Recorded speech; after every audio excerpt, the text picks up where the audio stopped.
Bonjour à tous, bienvenue dans cette seconde vidéo thématique de la semaine 4 du MOOC Entreprise communautaire de conseil, tous consultants entrepreneurs.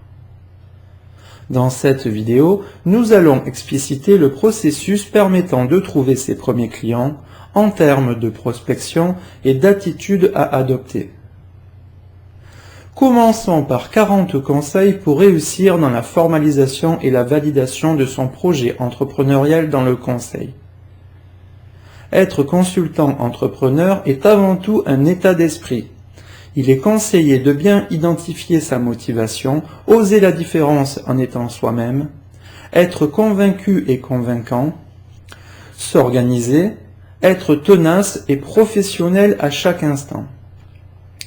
Il faut aussi avoir une bonne connaissance de son marché en l'ayant étudié pour identifier la concurrence, tester son projet sur une micro-cible, en saisissant les opportunités qui se présentent à vous et en faisant attention à la forme à travers la rédaction de livres blancs ou de fiches de produits par exemple. Le premier client est très important pour initier le cycle d'amélioration. Il n'est pas conseillé d'attendre le client parfait. Lors de la validation de son projet, pour augmenter ses chances, il faut commencer par concevoir soi-même son projet individuel. Identifier sa valeur ajoutée, communiquer à 360 degrés, être persévérant et surtout être son propre commercial. Vous êtes le mieux placé pour parler de vous-même, car la différence se joue autant sur le savoir-être que le savoir-faire. Il est préférable d'initier une démarche collaborative en adoptant une logique de co-construction, en entreprenant si possible à plusieurs, en construisant et animant un écosystème, en s'inscrivant dans une logique de prescription où il est plus important que le client vous trouve plutôt que l'inverse. En effet, si chacun est son propre commercial et un peu le commercial des autres, tout le monde réussira mieux individuellement.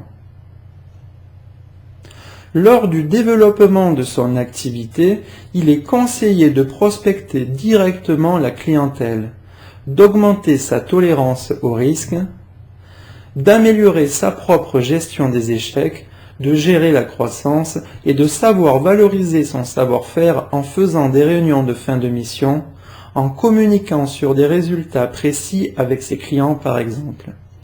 Un certain nombre d'écueils à éviter sont la perte de temps, le manque d'empathie avec ses clients ou ne pas être visible des prospects. C'est le client qui doit pouvoir vous trouver dans une logique de marché de prescription. Il faut éviter de déléguer la prospection ainsi que toute logique de compétition exacerbée et de vision court-termiste. Tout du long de son activité, il faut penser communauté en animant son réseau existant car sans en avoir conscience, tout le monde a un réseau à travers les amis, les anciens élèves, les collègues, les clients et les fournisseurs. Il est en effet utile de fédérer son réseau inactif et de s'inscrire dans une logique de recommandation positive comme vitrine car le conseil est un marché de prescription.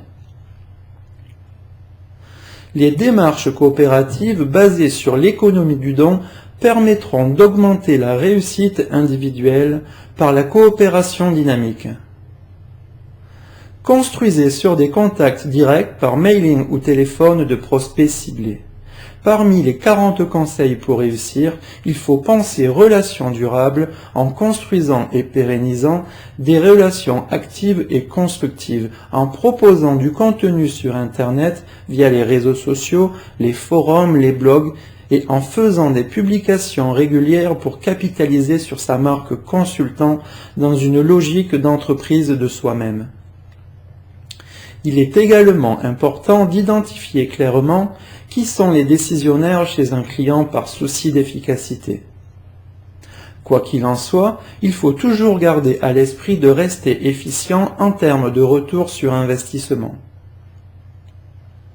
En complément de l'approche directe permettant de capitaliser sur des offres et créer son marché, il existe différents canaux complémentaires pour trouver ses premiers clients. Dans sa stratégie de recherche de mission, une approche multicanale est à adopter. Un premier axe de développement est la construction d'un réseau indirect à travers un réseau d'agences commerciales, de prescripteurs, qui se rémunèrent via une commission d'intermédiation, comprise en général entre 5% et 20% du chiffre d'affaires hors taxe. Cette commission est en général compensée par un taux d'activité supérieur. Cette approche permet une réduction du temps de prospection, une utilisation des référencements commerciaux grands comptes des structures concernées et une concentration sur son cœur d'activité. Il est conseillé de fidéliser ses prescripteurs pour être positionnés sur les meilleures missions. Parmi ces prescripteurs, on trouve des SS2I ou SN, des apporteurs d'affaires, des agencies anglaises, des prestataires de services, toute entreprise qui peut intégrer votre offre dans ses solutions. Un autre canal est les sites d'intermédiation comme freelance.com, hightechpro.com, consultantentrepreneur.com, etc. Une commission maximale de 15% est conseillée pour que toute la valeur ajoutée ne soit pas captée en amont par le prestataire. Un vecteur de mission est également les appels d'offres publics, où il est possible de se positionner entre autres en co-traitance. Il est par exemple possible de se rapprocher du Fonds régional d'aide au conseil de votre région, dont le rôle est le subventionnement de prestations de conseil auprès de PME. Au sein d'une entreprise communautaire, un canal complémentaire d'opportunités commerciales est la coopération par la mise en pratique de l'interdépendance à travers la réponse à des appels d'offres groupés, un travail local en équipe complémentaire, source de synergie et d'entraide. Au fur et à mesure que l'écosystème se renforce, un apport de mission par la communauté est rendu possible en mutualisant les démarches sur une marque commune. Il est également possible d'adopter une approche innovante de son activité permettant une optimisation fiscale pour ses clients à travers le crédit d'impôt recherche. Une fois la première mission de signer, l'objectif est la construction d'un portefeuille clientèle stable et régulier. Un certain nombre d'outils sont nécessaires dans le cadre d'une recherche de mission, comme des fiches produits, des livres blancs, des génériques de communication, etc. L'élément principal reste le dossier de compétences qui, pour un consultant, est l'équivalent du curriculum vitae du chercheur d'emploi. Un dossier constitué de 3 à 5 pages environ comprendra un état civil, une présentation des domaines de compétences principaux, du parcours scolaire et des formations suivies et des langues maîtrisées, en pertinence avec l'offre développée. Ensuite, on y présente les compétences techniques et métiers avant de détailler par ordre chronologique les expériences professionnelles en adéquation avec le positionnement adopté. Pour information, un spécimen est délivré durant la semaine 6, accompagné d'une proposition technique et commerciale et du modèle du dossier individuel à concevoir concernant votre propre projet. Dans le cadre d'une démarche commerciale, le principe de nurturing permet de structurer une stratégie bout en bout. Il est pratique d'enrichir une base clientèle unique, d'utiliser des outils pour générer des prospects gratuits de préférence, de travailler des opérations prospectives en termes de planning, de cibles, etc.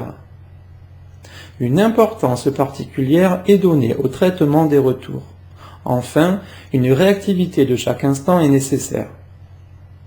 Lors d'une campagne de mailing de prospection ciblée, un effort est à apporter à la forme avec l'intervention recommandée d'un graphiste pour définir une newsletter diffusable en mailing par exemple. Démarcher les prospects devient facile et n'est plus une démarche commerciale pure quand on le fait pour soi-même et que l'on est convaincu d'apporter un vrai service à valeur ajoutée à ses clients. C'est la différence entre la position d'offreur et de demandeur. Pour conclure, dans cette vidéo, nous avons présenté les bonnes pratiques et conseils pour réussir dans son lancement opérationnel. On a également abordé comment trouver sa première mission et quels outils utiliser à l'image du dossier de compétences. Comme à chaque fois, n'hésitez pas à parler du MOOC autour de vous pour permettre à tous ceux qui le souhaiteraient de participer à une prochaine session du MOOC. Merci pour votre attention et je vous donne rendez-vous au prochain module.